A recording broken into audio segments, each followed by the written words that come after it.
कि शिक्षा के जहाज बड़े शौक से डुबाए जा रहे हैं। शिक्षा के जहाज बड़े शौक से डुबाए जा रहे हैं। लोग स्कूलों को बंद करके रैलियों में बुलाए जा रहे हैं। तू कब तक फ्री के राशन का मजा लेता रहेगा आम आदमी? तेरे बच्चे जिस्म से नहीं दिमाग से अपाहिज बनाए जा रहे हैं, दिमाग से। और मैं कहना चाहता हूँ कि आज जो है, आज के बहकावे में आकर सब शिक्षा व्यवस्था हमारी इतनी नीचे स्तर पे गिर चुकी है कि जो बच्चे थोड़ा बहुत कुछ पढ़ना लिखना जानते वो सब भूल चुके हैं। ये हमारी शिक्षा तो इतना नीचे गिर चुका है। बहन जी की सरकार से क्या उम्मीद है आपको, क्या चाहिए? बहन जी की सरकार में इतने कॉलेज, इतनी यूनिवर्सिटी और inter college, high school college, degree college, paramedical college, इतने कॉलेज बनवाए गए हैं कि आप देखिए, उनका रिकॉर्ड देखिए। और एक बात, मंदिर से क्या मिलेगा? मंदिर से घंटा मिलेगा, घंटा। हमको तो शिक्षा के मंदिर चाहिए योगी मोदी को। वो है, उनको जंगल में रहना चाहिए, जंगल में। और एक बात सुनिए, मैं जो है दलित समाज से गरीब खंडवारी ग्राम सभा आजमगढ़ की धरती से आया हूँ और मैं बीएड कर रहा हूँ। अपने पैसे से कमा कैसे बीएड कर रहा हूँ। और हम लोग एससी लोगों के बीएड जो है स्कॉलरशिप के जरिए होता है, इसलिए मैंने एडमिशन करवा। कैसे बताइए, मेरी बात सुनिए पहले। बसपा का जो बहुत पुराना वोटर है, बुजुर्ग है, वो तो आते ही हैं। इस बार हजारों संख्या में युवक आ रहे हैं। युवाओं ने ठाना है कि बहन जी को लाना है। और मेरी बात सुनिए, मैं जो है बीएड कर रहा हूँ, अभी मैं बीएड किया हूँ और फर्स्ट टाइम की स्कॉलरशिप आई है, दूसरी टाइम की स्कॉलरशिप किसी बच्चे को नहीं है, एससी वालों को। अब एससी वाले स्कॉलरशिप के जरिए से पढ़ाई कर रहे हैं बेचारे। सोचिए, हमारे संविधान के बदौलत हमको हक मिला है कि हम भी पढ़ सकें। योगी तो सबके साथ, सबके विकास की बात क्या हुआ? किसी की स्कॉलरशिप नहीं आए। जब स्कॉलरशिप नहीं, हम लोग पढ़ेंगे कैसे? बोलिए। आपके चैनल के माध्यम से मैं बता दूं सर कि ये जो भाजपा की सरकार इतनी दमनकारी सरकार है, जो आज गरीब, अल्पसंख्यक और जो गरीब तबके के लोग हैं, मजदूर हैं, उनके बच्चे आज पढ़ नहीं पा रहे हैं। बहन जी की सरकार थी, 1 से 8 तक का उन्होंने स्कॉलरशिप बेस पे एडमिशन दिया था और उससे 8 से लेकर 12वीं तक को उन्होंने स्कॉलरशिप पे दिया था। ग्रेजुएट, पोस्ट ग्रेजुएट में फ्री में एडमिशन हो जाता था। जब स्कॉलरशिप आती तो उसको पूर्ति किया जाता था। ये बताइए, लेकिन आज की सरकार जो है, अगर आपके पास पैसा नहीं है तो आपका रजिस्ट्रेशन कैंसिल कर दिया जाता है। मेरे घर में 2 रजिस्ट्रेशन कैंसिल कर दिया पैसे के अभाव में।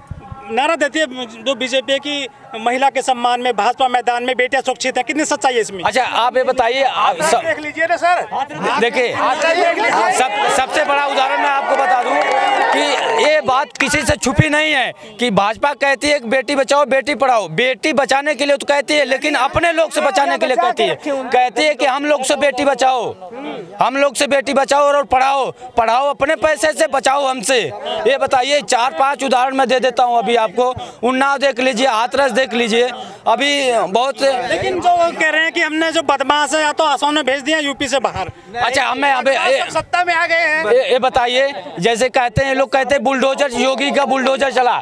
चिन्मयानंद के घर पे कहाँ बुलडोजर चला भाई? भाजपा से ना, भाजपा के करीब,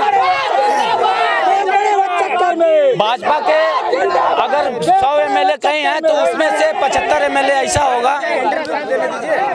भाजपा के 100 एमएलए में से 75 एमएलए ऐसे हैं जिनके ऊपर चोरी, बलात्कारी और जो है सबसे बड़ा दंगा अपराध का उन्होंने जो है उनके ऊपर आरोप लगा है। हमारे यहाँ के प्रभारी प्रत्याशी के रूप में शंकर यादव जी घोषित किए हैं, जब बहन जी का आशीर्वाद पाए हैं और शंकर यादव जी चुनाव वहाँ से जीत रहे हैं, सगड़ी विधानसभा से जी।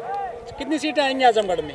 आजमगढ़ में कम से कम सर 8 सीटें आने की उम्मीद है जी। टोटल जो 10 सीटें हैं आजमगढ़ में, 10 सीट में से 8 सीट आजमगढ़ के खाते में जानी है, बीएसपी के खाते में, बहुजन समाज पार्टी के खाते में 8 सीट जाएंगी 10 में से। लेकिन जो मेन स्ट्रीम मीडिया है वो बहन जी को बहुत कम आंक रहा है, सीटें क्यों नहीं दिखाता है? सीटें नहीं दिखाएगा। 2007 में आपने देखा होगा, बिके हुए हैं। 2007 में आपने देखा होगा कि जब बहन जी की सरकार बनी तो कोई मैन्युफैक्चरिंग नहीं था, कोई मीडिया नहीं बोल रही थी।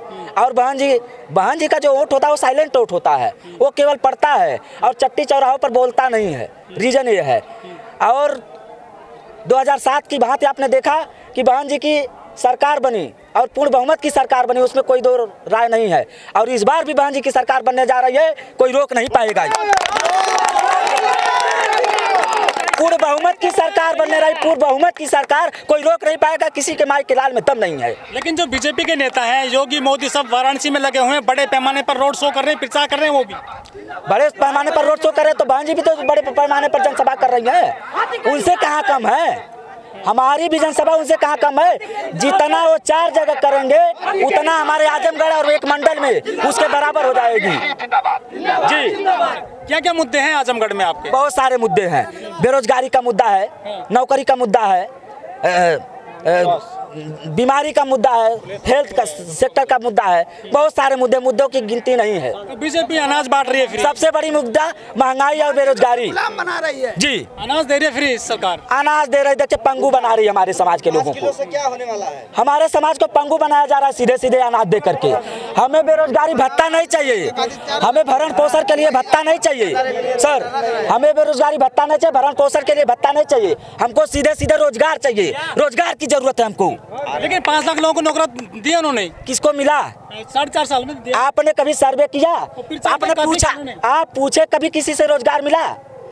बीजेपी गवर्नमेंट ने 2 करोड़ रुपए देने की भी बात कही थी, किसी को 15 लाख, किसी को मिला सर?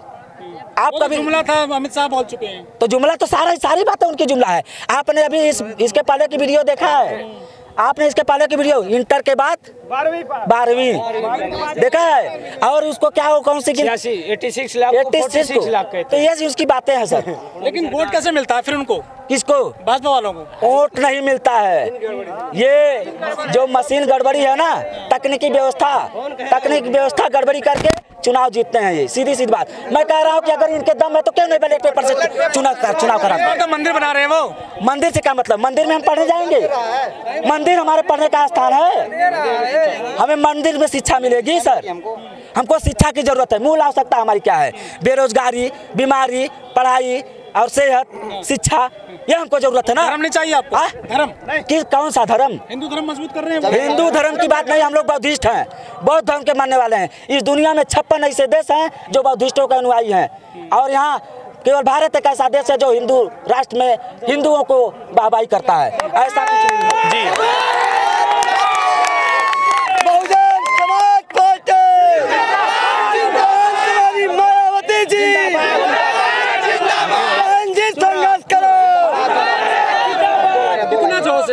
जी, हमारे लोगों के अंदर बहुत काफ़ी जोश है। मैं सगड़ी विधानसभा से अखिलेश चंद्र भारती जो है वहाँ का मूल निवासी हूँ। मेरे यहाँ से जो अब की बार आजमगढ़ में जो है 10 सीटें हैं, अब की बार 8 सीटें बहन जी जीतने जा रही हैं पूरे हर्षोल्लास के साथ।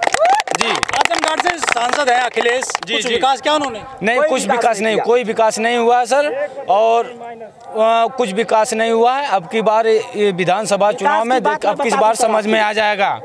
अब की बार भाजपा को, सपा को, सबको समझ में आ जाएगा कि बहुजन समाज पार्टी कितनी ताकतवर पार्टी है। अब लेकिन वो जो मीडिया है वो टक्कर दिखा रहा है बीजेपी की और सपा की, ऐसा क्यों करते हैं वो? देखिए, एक बात मैं बहुत बड़ी बात बता दूं आप लोग को, जैसे हमारे कुछ संसाधन होने चाहिए। जैसे आज हम आए वहाँ से, तो हम अपने पेट्रोल डाल कर, अपना पेट्रोल अपने बाइक में डाले हैं, तब वहाँ से आए हैं। अगर मेरे पास 100 रुपये नहीं रहता तो मैं शायद यहाँ तक नहीं पहुँच पाता।